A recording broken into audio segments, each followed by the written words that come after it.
because this is an interview, short video interview from someone that you already met. He is Artur from Culture Onion, and we have him here because we want to know the truth about culture fit versus culture add. First of all, welcome back, Artur. I'm gonna shoot the first question because we have 4 questions today.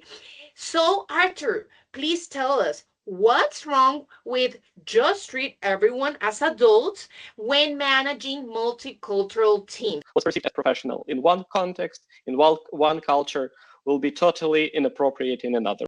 Example is feedback. How we give feedback varies across cultures significantly. Interestingly, all cultures agree that feedback is incredibly important. The problem is that all cultures give feedback very differently. And the last example is displaying emotions. In different countries, it's suitable to show emotions in the workplace.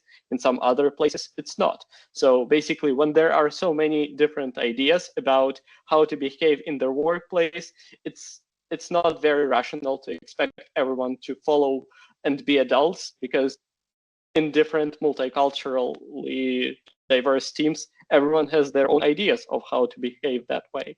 Ooh, that makes it super tricky and challenging. So is it even possible to develop universal team rules that fit every national culture?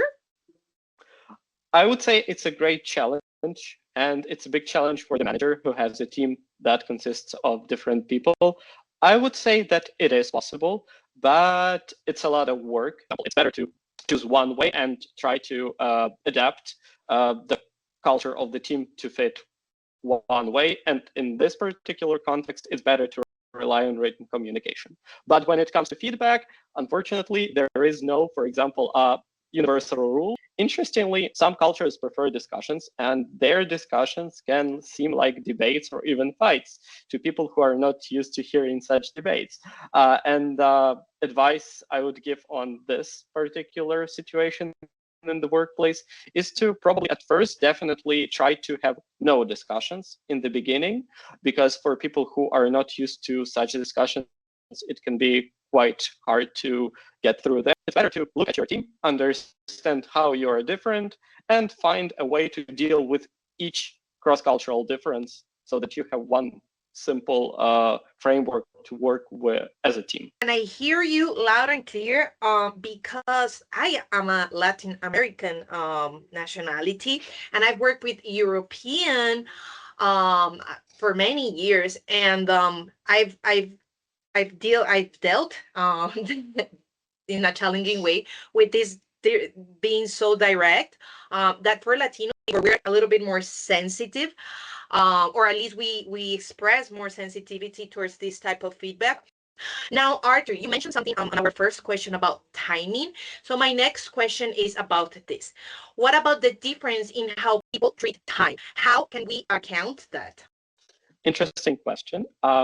According to cross-cultural theories, cultures do see time differently. As people, it can be seen in approaches to work, to how we style schedules, how we schedule meetings, how we expect meetings and projects to go. There are two great theories that explain how time works in the cross-cultural sense. First theory is that there are low context cultures and high context cultures, which I have already mentioned. But this context, it also refers to how people treat time. And in cultures that are low context, there is a concept of linear time. One thing happens after another thing. You should start task A only after you finish task B. And you should follow special schedules to deal with all things at work.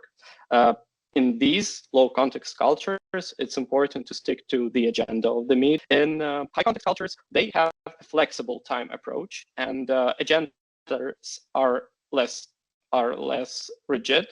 It's more common to jump from topic to topic. Both approaches are effective in their cultures, and people use them intuitively. So the recommendation on the time dimension is to communicate, to have a productive discussion among the team, and to decide on the team rules about everything that concerns concerns time. And what else is important to pay attention besides communication? Intercultural communications is so much more than just how we give feedback, approach deadlines, and what we say when we are late to meeting. First of all, interestingly, I would recommend looking at personal space. In some places, people stand quite close to each other and are more touchy. So, and to a person who is from a person where personal space is quite a large bubble around you, it might seem like intrusive and like everyone wants to hug me. So you must research this and be ready. And interestingly, personal PDAs, public displays of affection. In some countries, public displays of affection, like just like hugging and kissing, in some places they may be even illegal. So that's also good to know if you're traveling somewhere, so that you don't end up paying a fine for just kissing your partner to make a photo in front of a building or something. Next, food etiquette. And we all share food. That's a great way to meet people, to build business connections. But how we do it is sometimes very different. And basically, in some cultures, you might expect to have this traditional European food etiquette with the knife and fork and how you should hold something, how you should use something. In other cultures, it's a totally different food etiquette. The rule of thumb here is to look at the locals and repeat after them. Luckily, there are lots of resources on the internet that describe all kinds of taboos, customs for each country, and it's possible to research them beforehand. Artur, this was amazing. We love the insights. Please, audience, drop your stories in the comments because I am sure that communication goes beyond words and verbal communication. Thank you, Artur. It was a pleasure to have you here. We will see you hopefully in other videos, in other interviews for other subjects. Bye bye, everyone. Bye bye, Artur.